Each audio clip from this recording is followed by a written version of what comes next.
والسلام على رسول الله. السلام عليكم ورحمة الله وبركاته. maanta maalin gaar ah waaye, maalintii siyaasadda iyo arrimaha kale laga hadlayay ma ahan, maalintii xuskii asaasidii geesiyaasha ciidanka xoogga dalka Soomaaliyeed, dhammaan sarreeyayaasha saraakiisha saraakiil xigeenka, alifleyda iyo dableyda iyo xaasaskooda dhammaan waxaan leeyahay hambalyo. waxaan idin rajaynayaa guul iyo sharaf sida aad ugu leedihiin ummadda Soomaaliyeed. insha Allah mid waarta ayayna noqon doontaa sharaftaas. sida taliyuhu halkan ka sheegay, inkastoo dalkeena iyo dawladeenuba ay duruufo adag isaga sugan yihiin, muddo dheerna ku soo sugnaayeen, haddana taasi naga reebi mayso in aan geesiyaasheenna waxa ay mudan yihiin haddii aanan u awoodin material ahaan maadiyan, haddii aanan u awoodin inaan magaca iyo qalbiga iyo xiska intaba aan ku hayno. marka ciidanka qalabka sida guud ahaan, gaar ahaan ciidanka xoogga dalka Soomaaliyeed, taariikhda ummadan waxa ay ku leeyihiin magac weyn oo macno leh. dadka inta wax magaratada ah waxa aanay kala saari karin haybadda iyo waxqabadka iyo nafhurnimada ciidanka iyo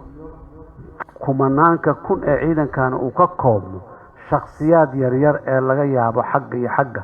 maalmo inay khaladaad ka sameeyeen, khaladaad siyaasadeed, khaladaad ciidan, khaladaad maamul, waxay doontaa ha ahaato, laakiin meeqay ka yihiin nisbada ciidanka dadka khaladka ka gala ciidanka oo la daba taagan yahay, la soo qabto, ciidanku maxkamaday leeyihiin, maxkamadeeda la geeyo, xabsi loo diro, saas loo daba taagan yahay markii ay khaladaadka yaryarka ay dhacaan. maanta aan joogno maxkamadda ciidamada qalabka sida meel kastay taagan tahay, iyadoo ilaalinayso khaladaadka yaryarka ee magaxumada u keeni kara ciidanka. marka waxaan leenahay ciidanka xoogga dalka guud ahaan ciidanka qalabka sida, gaar ahaan ciidanka xoogga dalka Soomaaliyeed ee aan maanta u taaganahay 66 guuradii aasaaskiisa, waa ka weyn yihiin, waa ka mug weyn yihiin, waa ka haybad iyo sharaf badan yihiin in loo micneeyo qaladaad yaryar oo qof galeen. waa qodobka kale, ciidankeennu waa ka micno weyn yahay, waana ka magac weyn yahay. shakhsiyaadka dalka inuu hore u kaco aanan rabin eedeynta iyo cambaaraynta iyo magacxumada ay la daba taagan yihiin. dalku ciidanuu ka dhismaa, amnigiisu asaa mas-uuliyaddeeda iska leh, calanka asaa mas-uulka ah, madaxda dalka iyo ammaankooda asaa mas-uulka ah. dalku mar kasta uu khatar galo in ay nooc kasta khatartaasi ay tahay inay usoo istaagaan, hadday tahay fatahaado, hadday tahay duufaan, hadday tahay cudurro dhaca, hadday tahay waxba, inay usoo istaagaan oo ay ummadda badbaadiyaan ayaa muxuu ahay yahay waajibaadkooda, waanay soo guteen aad iyo aad. marka la rabo horumar gaar ah oo degdeg ah meelo ka mid ah dowladnimada ama dalka in laga sameeyo, kuwa u taagan waa iyaga. xoogooda, ciidankooda, gaadiidkooda, qalabkooda, kuwa la taagan maalin aanay dagaal jirin ee la badbaadinayo dadka si kale oo aan xabad ahayn lagu badbaadinayo, kuwa u taagan waa iyaga. YouTube-ka iyo internetka weli laga helayaa abaartii daba dheer ee 1974 iyo doorkii ay ku lahaayeen ciidamada qalabka sida. boqolaal gaari oo isdaba taagan oo ciidanka xoogga dalka Soomaaliyeed uu leeyahay, oo sida reero Soomaaliyeed oo dhibaato abaartu ay gaarsiisay iyo xoolahoodii wixii yaraayo u soo haray, xataa baabuurta u soo saaray oo diyaaradaha u soo saaray oo ka soo qaaday meeshii ku dhibaatoodana meel kala geey, ayagay ahayd. sidoo kale xilligaas 70meeyadii horaanteedii markii dalku daacuunka u ka dhacay ee dalkoo dhan uu ku baahay, meel walba dadku ay muxuu ahay tarab dhimanayeen, kuwii kala xiray dalka gaadiidka joojiyey dadka u gurmaday daawada iyo tallaalka meel walba la taagnaa ee dadka qofkaan tallaalnayn inuu dhaqdhaqaaqa ka ilaalinayay ayagay ahayd ciidanka xoogga dalka Soomaaliya marka niman qoryo wato oo wax dila uun ma aha cadow iyo midku doon baade naf dila ma waa naf badbaadiyayaal taariikhduna ay suntan tahay muuqatana oo la arki karo badbaadada ay soo sameeyeen maantana meeshii taagiin dawladnimada dalka markii la badbaadiyo waxaa la badbaadiyay 20 milyan oo Soomaali ah ayaa naftooda amnigooda sharaftooda haybadooda la badbaadiyay intaasoo dhan wax isku qaban karana ciidanka xoogga dalka Soomaaliyeed ka jira sidaas daraadeed ciidanka xoogga dalka Soomaaliyeed duruufo adag uu soo maray waqti uu burburay oo uu kala tagay oo maxaan ku raadaay siyaasaddu ay qaribtay ayagu ma qaribmin mana qabrimin siyaasaddu ay qaribtay ayaa jiray go'aano siyaasadeed oo khaldan inta la qaatay ciidanku uu ku baaba'ay ayaa jiray waqti dambe oo muddo ka soo wareegtay ayaa dib u soo kabasho iyo inay soo curtaan ay bilaabeen maalinaan meeshaan la deganayn oo dad barakacayaal ay deganaayeen maalinaan quruxdaan iyo maxaan ku raadaan wanaagan hadda ka muuqdo aanay lahayn maanta meel astaan ah oo lagu faano waaye taliska ciidanka xoogga dalka Soomaaliyeed iyo sida uu u yaalo inteennii joogtay unbaa muxuu ahay xusi karta garan karta nimanka taliyaasha ah ee hadda halkan labadii sareeyay halkan soo istaagay ay kamid ahaayeen iyo kuwii kale faraha badnaayo ay ka horeeyay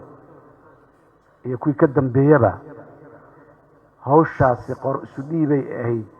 taliyo usoo dhiibay wasiir gaashaan dhig usoo dhiibay dabcan madaxweyne usoo dhiibay maanta meeshaan ay soo gaartay dawladnimadu waa sidaas waa qor isu dhiib waa hor u wadid waa daba socod laakiin nin walba madaxa dii ciidanka taliyaha yimaada uu yaraa wixii hore waxba kama jiraan ana hadda wax sameeynayo oo wasiirka yimaada uu yaraa ma jirto inta hadii loo jeedo ma inta loo jeesto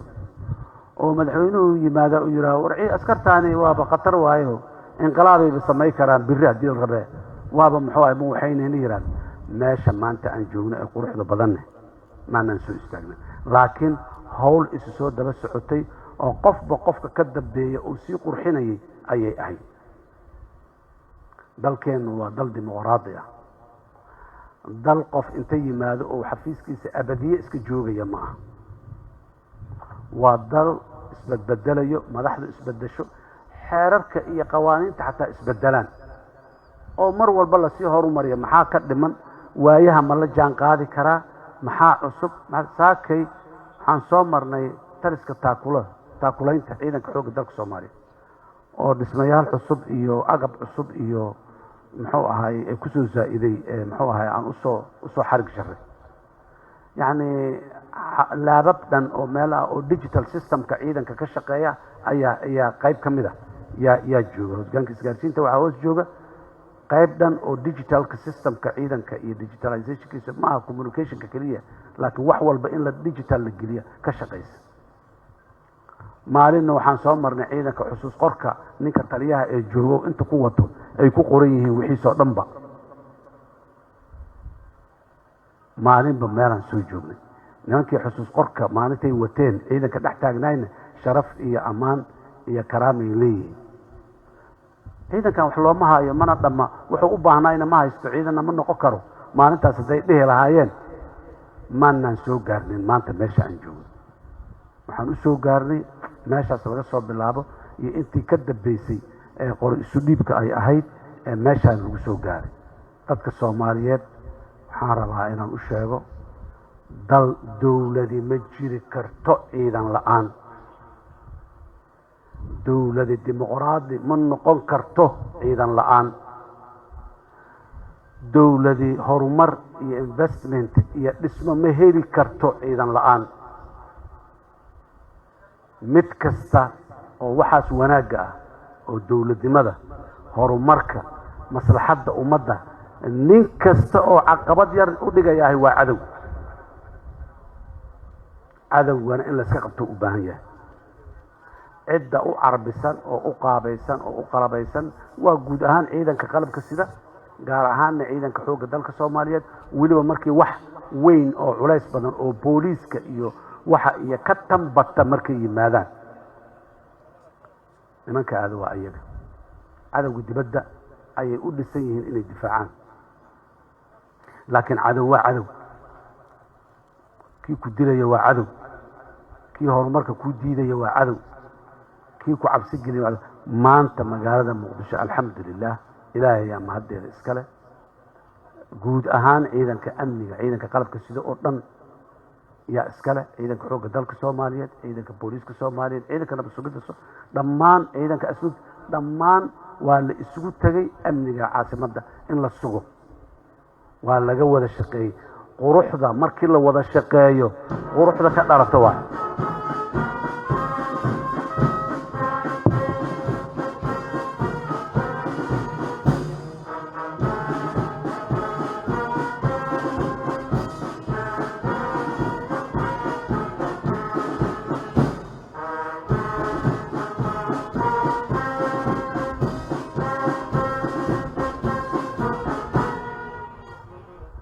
mahadsantihiin.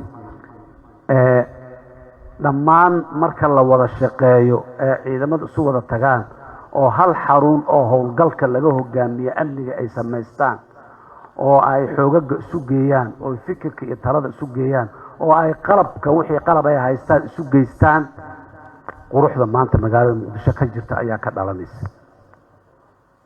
quruxda maanta magaalada Muqdisho ka jirta ayaa ka dhalanaysa. waxaan leenahay marka dadka Soomaaliyeed ha garab istaagaano guud ahaan ciidanka qalabka sida, gaar ahaan ciidanka xoogga dalka Soomaaliyeed oo maanta aan munaasabadoodii aan joogno. meel walba cadowga dibadda maanta niman khawaarij la yiraahdo oo la yaqaano mabaadida ay ku salaysan yihiin, oo Soomaali ah badankood,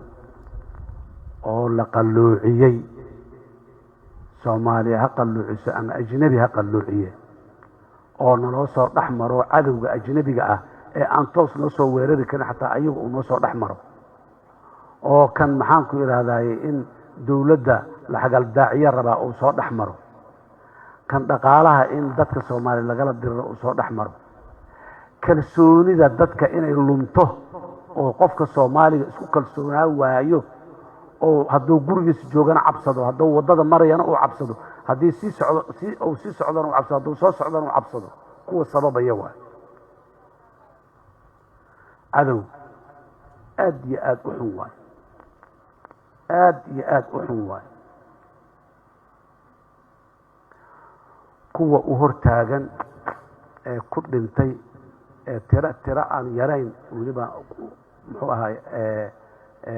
ay ka shahiiday waa ciidanka xoogga dalka Soomaaliyeed waay. waa kuwa aan maanta soo dhagax dhignay shuhadadaas ilmahoodii agoonta ahaa sidii loo xanaanay lahaa. waa kuwa dowladdu maanta ay u dejisay qawaaniin iyo xeerar u samaysay ee kuwa naafada ku noqday halganka noocaas ahay xuquuq inay helaan iyo nolol fiican inay ku noolaadaan.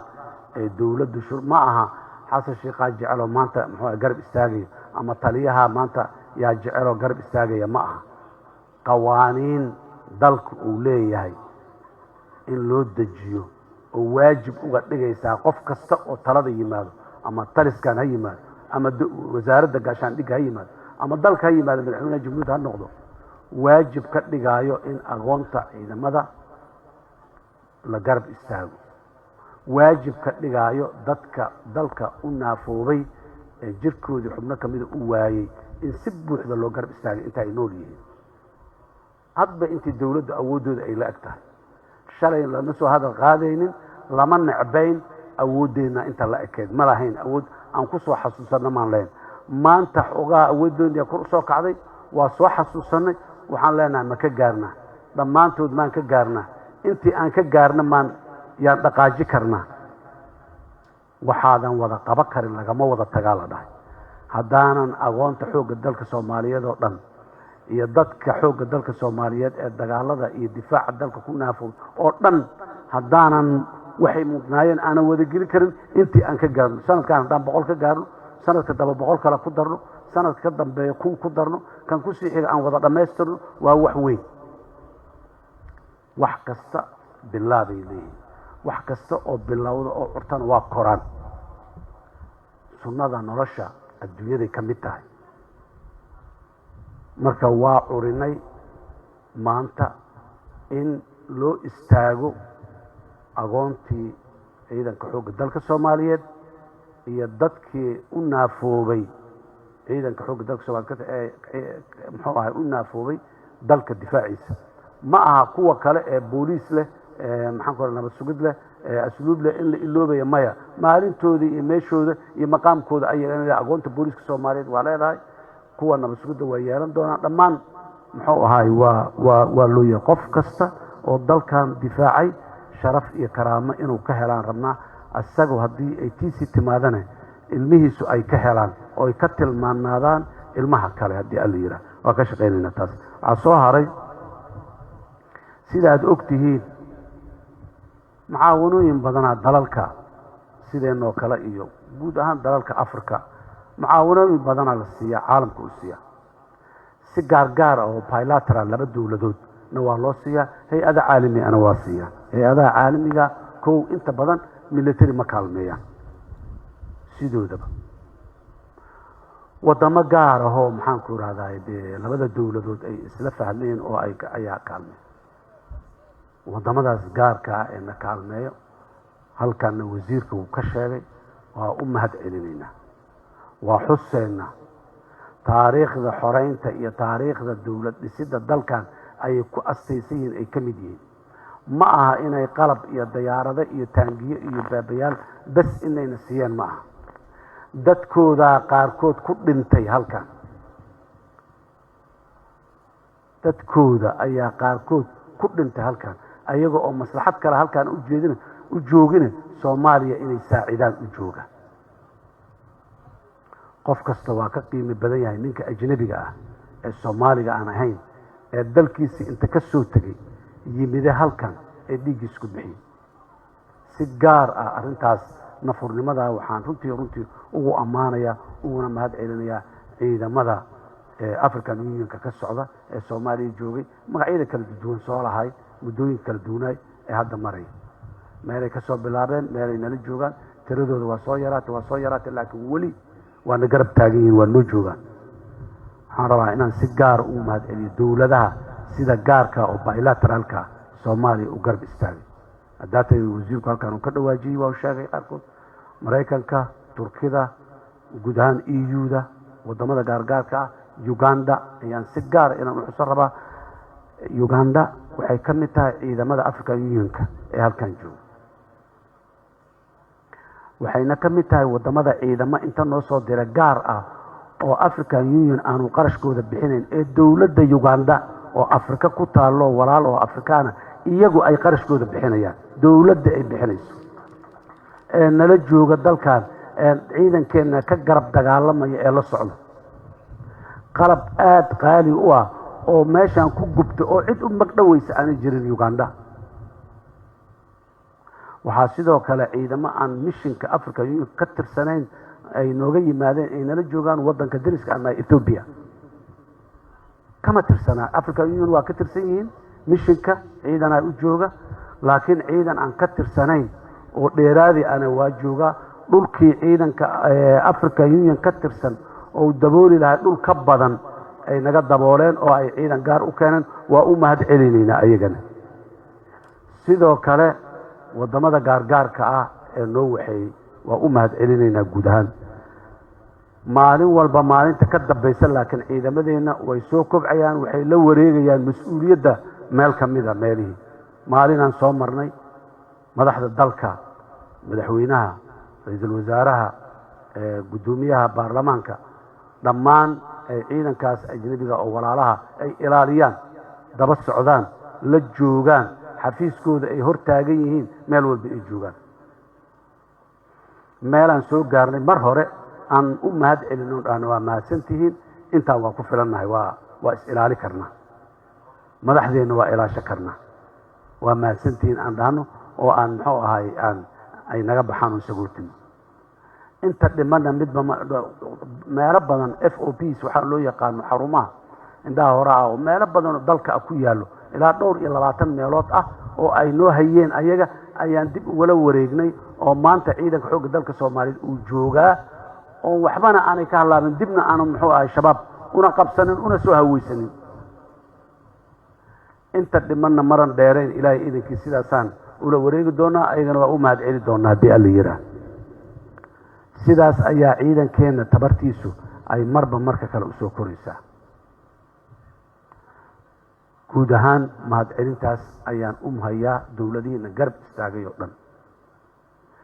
si gaara waxaan rabaa inaan mahad dheeriya ugu daro dalka Turkiga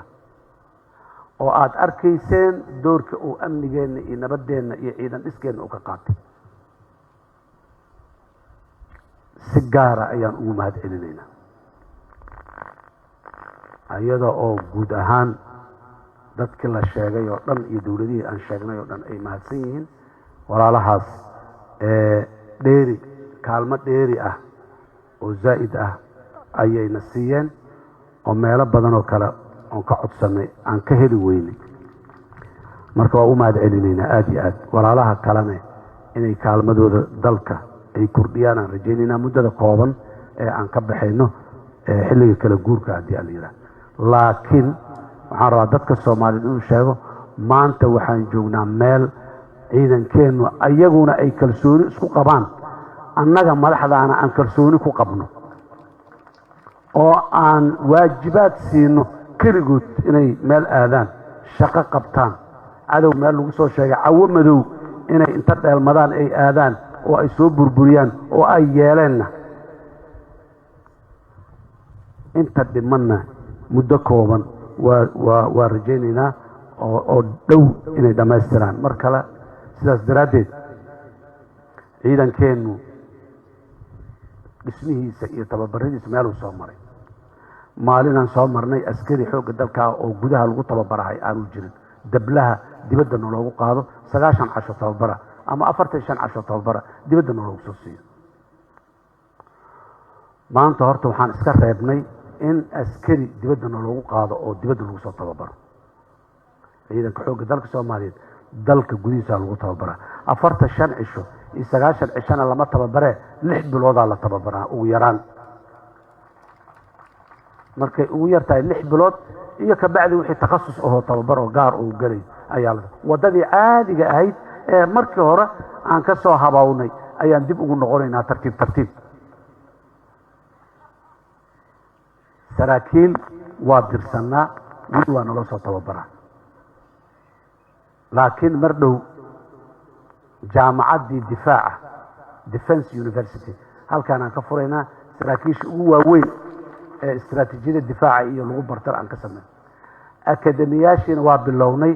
dufcadii ugu horeeyay oo saraakiisha yar xidiglayaal ay ka soo baxeen dalka gudihiisa ku yaalaan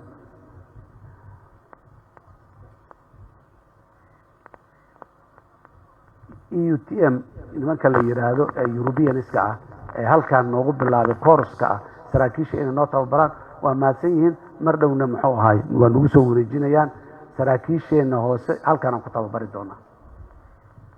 ciidanka marka qalabna dhinaca waxaad ka aragteen sambal amaanta waad aragteen tababaradooda iyo soo qabashadooda meesha soo maraya tababarka ciidanka talis gaar ah laga dhigay yani dawladda Soomaaliya fikir kasta oo jira oo wax ku soo kordhinaya dhismaha ciidamada saaxiib ajnabi ah oo noo keeno ama annagu dhaxdeena intaan iskala doodno aan isla garan waa ku dhaqaaqnaa maalinta dambe inuu dhaqan galo in badan oo kamidana waa noo dhaqan galeen waxaan leeyahay mar kale iyo mar kale guud ahaan ciidanka qalabka sida gaar ahaan ciidanka xoogga dalka Soomaaliyeed hambalyo sanad guurada 6aad waxaan leeyahay waajibaadkiina iyo hawshiina way caddahay qalab wixii dawladda Soomaaliya idin heli kartay waa hesheen waad haysataan waxa dhimanna waa lagu maqan yahay waa la daba joogaa xuquuq iyo nolol fiican wixii dowladda Soomaaliya ay idin heli kartay way idin heshay waxa dhimanay la tawsan yahayna way soo socdaan waa loo maqan yahay hadii alla yiraahdo markale hambalyo aad iyo aad ayaa u mahadsantihiin assalaamu calaykum waraxmatullaahi wabarakaatuh